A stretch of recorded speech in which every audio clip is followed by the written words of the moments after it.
no weight atenga irina polycarbonate iringa plastic iringa plastic nga comparing neno kana kapapula yasika kawewe there's a big difference ateno iringa national ndabola ba national ID ane weika wa maziyo information stays none kane wo kwata ne sanitizer no simula kuno kati ne twalonjinze zino nga aikawe tuli bubi nga n'abantu abavegwero mu diaspora tulina okukoma okoseyo passport so kati njagala okubuuza abantu abali mu diaspora abakoma okosezo all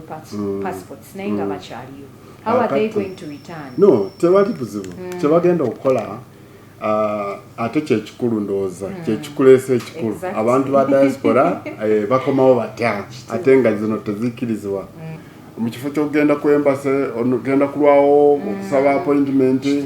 ofune no passport empya so ogenda nebakuwa travel document eyo embassy wano travel document wano ku headquarters ya mitwalo 4 kati wogamba mu embassy ndowooza ya meka ya $10 so kati bana abantu abali mu nsi nga temuli mu embassy temuli mu passport office kati abo travel document bagifuna kati abo kyokola tebasobola okukkiriza okuwudiza abantu okwogera ebyobulimba nti nkoze passport erimu chip ate nga temuli bamala kuzikekebera passport internationally okujiikiriza internationally balina okujekenenya bamala okujekenenya ne balaba nti entuufu ne baaprovinga nogundi poto ebeerako ku website ya Internal Affairs weri www.passports.go.ug wogendayo bot ng'osangako ku form eri simple nnyo okugizaamu ng'oteekamu amanya go oteekamu taatawo oteekamu maamawo ID number nini eyo ng'oyingizaamu ng'oteekamu ekika ng'oteekamu bajjajjabo ng'oteekamu buli kimu kyonna ekikukwatako. Abalungi abali ku HK Media, a very good morning. Olunaku olwaleero tuliko wano ku Internal Affairs. Nafunye messages okuva mu followers bange nga bangamba nti mbafunireko ku information ekwatagana ku passport. Abaana bali mu diaspora, abantu abali wano, I know everyone wants to know what's going on about passports, the new passport system. Mumanye biki bye mwetegeddwa okumanya, weeteeseteese otya, passport yeri effective when wobeera olina okubeera ng'ogina ddi bwe bagenda okubeera nga batandika okuzikozesa ku kisaawe and all those things. So olunaku olwaleero nyingiddeko mu office ey'omukulu omu ku Internal Affairs omwami Mr. Monday twagala abeere nga atunnyonnyolamu ku nsonga zino ate tulabe bwe zitambula. Good morning. Good morning, Adija. How are you doing? Amanya maze okugogera bampita Monday Simon Peter z'omwogezi wa ministry eno ey'ensonga z'omunda era nze ayogerera ministry ku bintu ebikwatagana passport n'ebirala byonna. Kakati weekend wedde nga bw'obadde otandise programu twalinyisiza omutindo gwa passport. Sigenda kugamba nti oba twakyusiza passport, tetunaba kukyusa passport. Twalinyisiza omutindo mu passport naye government ya Uganda ngeyita mu wano ministry yatandikawo passport gye tuyita electronic passport yagitandika nga 2018 mu mwezi gwa December olunaku lwali nga 8 nzijukira bulungi ne tutandika passport empya. Kati bwe twatandika passport empya nga kutandika okugifulumya Abannayuganda ne tubawa emyaka 2 okukyusizaamu passport zaabwe okuva ku nkadde yeno wet faanana bwet okuva kweno nkadde okudda kweno empya ya electronic. Kati ne tubawa emyaka 2 kati 2019 ne tugaba 2020 bwe gwatuuka nga tugenda kugijjawo completely ate covid bwe yayingirirawo. Kati covid bwe yayingirawo wano ne tusibawo nga tetukola ne tugamba ate bwe tunasibawo bwe tunajjawo passport zino abantu banalagawa okukyusa passport kubanga tujjukira tetwali tetukola wano so ne tugamba katwongereyo ate emyaka emirala ng'ebiri ne twongera kati bwe twagenda okugulawo abantu abasaba passport nga bayitirivu obungi kubanga batambula bagenda kufuna obujjanjabi waliwo abagenda ku tourism waliwo abagenda okusoma ogenda okukola awo wewalabira lines ne lines wano ez'abantu nga zigendera ddala paka eri ku lufula kati abantu ne tubakolako era nga tetusobola ate kugamba nti deadline tugisembeze kumpi kubanga twagenda kulaba nti abantu bakyali bayitirivu nga balina passport eno enkadde so nitugamba katwongeremu ko akaseera kati 2021 ne lutuka nitwagala nituvuga warning nitugenda ku ma TV ku ma radio mu mawulire netulira abantu nitugenda kukyusa passport n'olwekyo mwanguweko tukole ki naye yagenda okutuuka nga 2022 nga kitongole kino ekivuga passport bakiyita ICAO entambuza ya passport naffe batuvuga waliwo babatutwala nga batuvuga speed bagamba passport zino enkadde zina okuvaawo ensi yonna ekyusiza passport lwaki mukyali ku zino kati bannayuganda ne tuteekawo ensaleesale ya mwezi gwali April nga zalinga 4 2022 ne tugamba nti kati passport zino tuzijewo completely nga tezisobola okukola naye wabula bwe twajjawo twalekera omwaganya bano ababeera mu diaspora kubanga jjukira waliwo abali mu emyaka ate bali mu countries tezirina embassies endala ezimu tezirina passport center kati ne tugamba kasoba nga okomawo bukomi ate nga passport eno yenyini ekyaliko validity okkirizibwa okay akati ne bajja naye ne tubawo omwaka gumu nigamba nti naayitawo omwaka tugenda kugikyusa akati so nga bwe bayitawo omwaka these people are not supposed to come back with that old passport akati omwaka bwe gwayiseewo si last week ne tu passport ne tukola ki ne tuzi upgradinga zino empya ate ne tu upgrading ne tujukira twali tugaba passport akapapula kano akaweweefuwe kati nga kangu okwononeka akati ne tu upgradinga ng'ensi zonna we zikola nga bwolaba America nabo balina passport empya nga bwolaba India passport balina bakyusiza mpya naffe kwe kulinyisa ku mutindo weekend ewedde ne tu launching eno no weti ate nga erina polycarbonate eringa plastic nga comparinga neno kana kapapula just kawewe there's a big difference ate no eringa national nga wala national ID neweika wa maziyo information stays no ne kanewo kwata ne sanitizer no simula kuno it doesn't kubanga eri kupapula lugumu lulina materials ezitakiriza okwezingamu tusobola kwezingamu newo kifunyiza bwoti teyezingamu ate temenyeka plastic omugumu enyogo buno gwe bakola mu national ID kati bwe twalonginze zino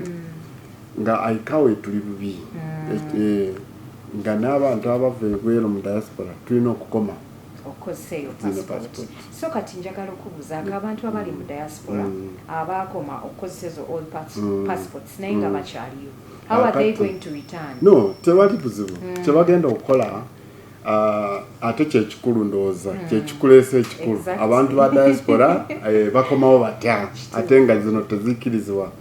akati tulina abantu abali mu diaspora ba mirundi ng'ebiri oba esatu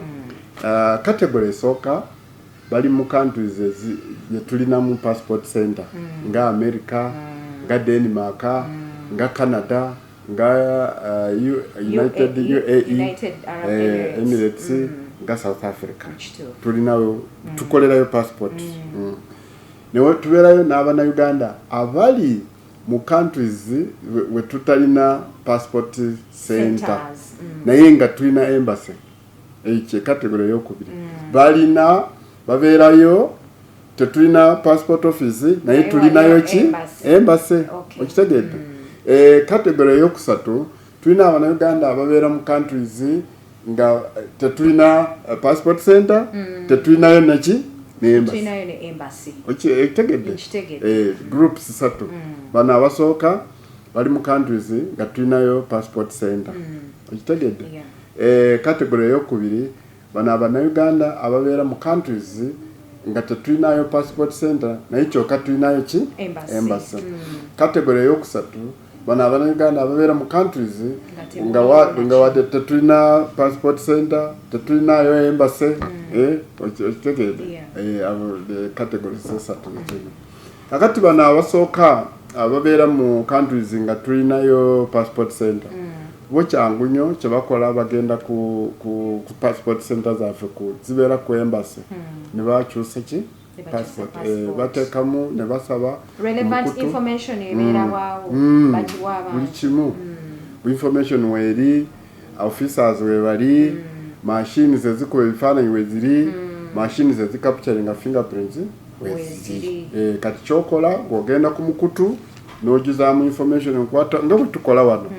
bw'omala okujuzaamu information yo bulungi n'osaba appointment ku system ku online omala okusaba appointment embassy n'ekuwa olunaku lw'okujja ku office omala okujja ku office bw'otuukayo ne bakolako interview bamala okukolako interview n'ogenda ne baprocessinga passport bw'eba eri ready abantu naddala ababeera ebweru nga America UK babeera ne postal address nga passport oyinza okujuzaamu akapapula ne bagikusindikira ku postal address yo n'ogifuna bw'oba tolina postal address ng'ojja nga tukuwa notification nti passport eri ready ng'ogenda ku embassy ng'ogikima akati kategori esooka naye bw'oba oyagala kujja mangu naye nga okufuna passport ku embassy ekikuzibwalidde ogenda ku embassy ne bakuwa ekipapula travel document eri ku embassy bazigaba kati ng'abantu ababuliddwako passport ng'abuliddwako passport eyonoonese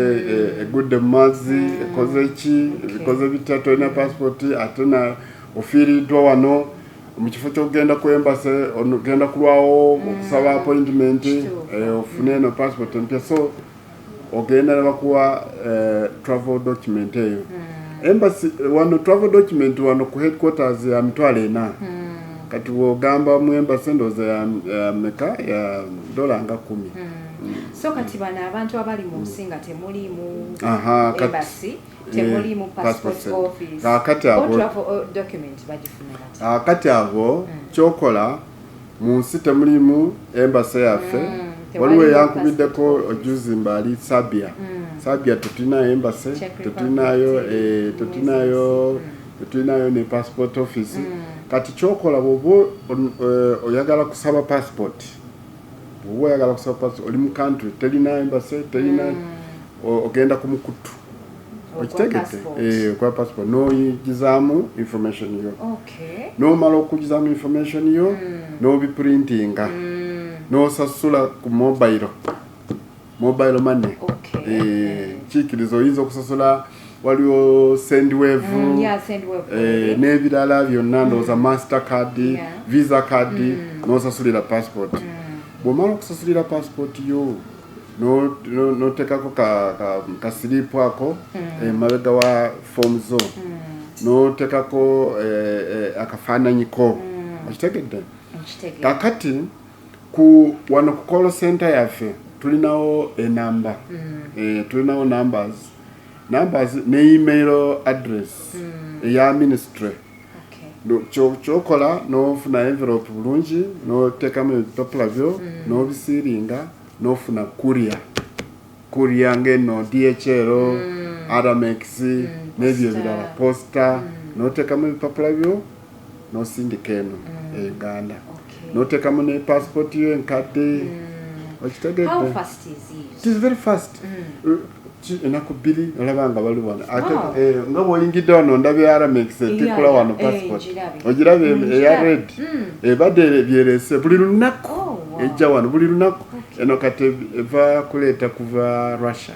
zino ze baleese ati bw'okola ekyo n'osindika fene tureceiving information eno ne tukukolera passport tumala kukolera passport oba envelope gyoteekamu oba wasasula to and fro nga tumala kugiteekamu nga tukiwa Aramex nga basiiringa nga bakusindikira passport. By the way, that is even more easier. Easier, it is very easy. Notesumbwa Nosumbwa embassy ate gundi eri Dubai so oteka test online then you do it for yourself. Ekyokubiri waliwo abantu abalina emergency travel okola otya bw'oba oyagala kuvaayo mangu nga tolinze ki passport akati tetulina embassy tetulina passport center chokola ogenda ku immigration y'eggwanga eryo ekitegedde immigration y'eggwanga eryo n'obagamba njagala kuddayo ewaka naye wano tetulina embassy tetulinawo passport office ne bakuwa travel document gye tuyita one way ey'eggwanga eryo kati bw'oba ovira Sabia ne bakuwa eya Sabia ekukkiriza okufuluma eggwanga n'ojja ewaka kyokka eyo document ekkirizibwa okuleeta ewakayo kyokka tewali walala tekuzaayo ate tewali walala tosobola kugifuna ate n'ogamba kati kangendeko e Dubai kangendeko ogifuna ng'omanyi nti ogenda kulinnya ennyonyi straight ojje eka bw'otuuka ku airport nga bakuggyako ekipapula ekyo tokkirizibwa okugenda nekyo ekyeggwanga eddala nga tutwale ng'oyingira eggwanga ng'otandika kwekolera kuki ku passport. Information ate bwolaba abantu babeera ku mikutu bawudiza abantu bayogera obulimba nti kati ffe batugana batuganya okuddayo ewaka ki ate passport bw'oba oli ofuna eno paper based eno tetugambye nti tekola eno ekola eba ekola bulungi nnyo n'eno empya zikola kasita obanga olina eno lindako paka emala okuggwako olyoka okyuse oddeku eno. We are not recalling these passports. We are not. They are also working. Ati abantu batidde nga bagamba nti ate twasasula emitwalo abiri ate tudde tusasula emitwalo emirala abiri ate batukolere passport. Ate actually kyetutaddewo kati tetukkiriza abantu okujja kukyusa passport wafunye eno ate kati oyagala ojja ofuna eno tetukikkiriza okujjako eno ng'ewedde okujjako ng'ewedde ebuze oba eyonoonese. Tosobola kujja ate ngamba nze mbadde nafuna eno naye kati kasita mwaleeta eno kati kanfuna eno empya nenta tetumala gakyusa kuggwako to this one. Abalina akantu ke mbadde mpulira akayitingana ku social media okwo akagamba nti cheap mbwenu passport empya erimu kachipu ako oba kachipu ke kacho actually information endala gye twawulidde abantu bagamba nti eno passport bakyusisa kubanga tebadde mu chip bwe bato bwe bakigamba naye passport eno ekkirizibwa ensi yonna ate ekitongole ekikola ku ntambula y'ennyonyi n'abantu ne documents zino gye tuyita ICAO tebasobola okukkiriza okuwudiza abantu okwogera ebyobulimba nti nkoze passport erimu chip ate nga temuli bamala kuzikekebera passport internationally okugiikiriza internationally balina okugyekenenya bamala okugyekenenya ne balaba nti entuufu ne baaprovinga ne tulyoka tukola ki tugifulumya tomala kwakola passport n'ogifulumya bufulumye bwoti n'olimba abantu ntadde mu chipu ate nga chipu temuli so chipu eno ebaddemu eri chipu eno sayini ya chipu so chipu yennyini eri wano ati omanyi ffe twamanyira chip ene ebeera mu ATM ng'eraga ikyuma chip kasitola ba passport eriko kano akantu kano kiba kitegeeza erimo chip kano kwatako awo munda olire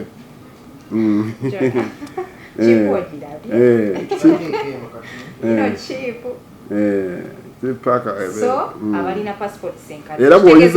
bw'oyiza passport eno n'oyiza ojja kusangamu kachipu ako mwekali muno munda kali munda kachipu ako kekatereka information yo kati information olaba wano ku biodata page kuliko erinnya kuliko the Christian name oba Muslim name kuliko date of birth kuliko ne D passport wegenda okufulumiza ate D wegwako ate bagikolera wa Kampala oba Abu Dhabi oba London oba Mbala akati information endala gye twakweka eno mu chip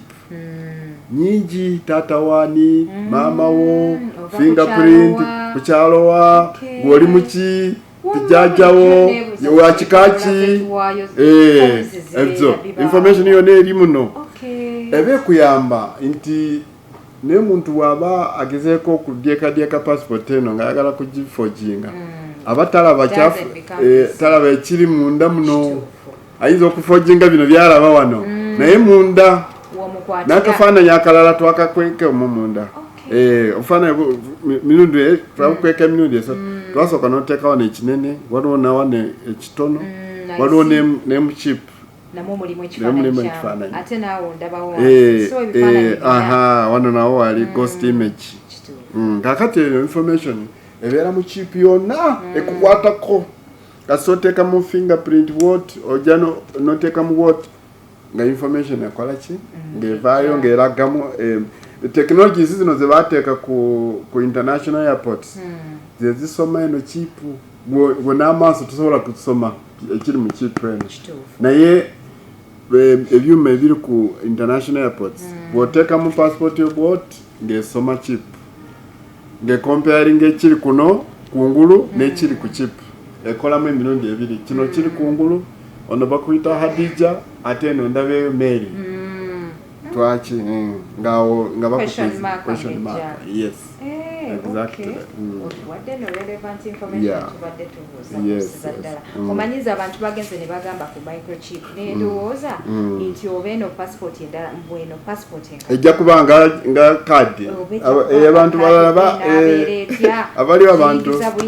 abantu balowoozeza nti ejja kuba nga bwolaba national ID oba nga bwolaba eno kadi chip wet si wet naye katika chip kano wekati fe twakasiringira eno munda kali munda kali munda. Supposed to ask you effective when is the system supposed to operate? Kakati passport ene gye twalonginze twatandikiddewo okugigaba kuva last week kati bw'okola application nga tolina passport yeno tugaba kati okutandikira ddala last week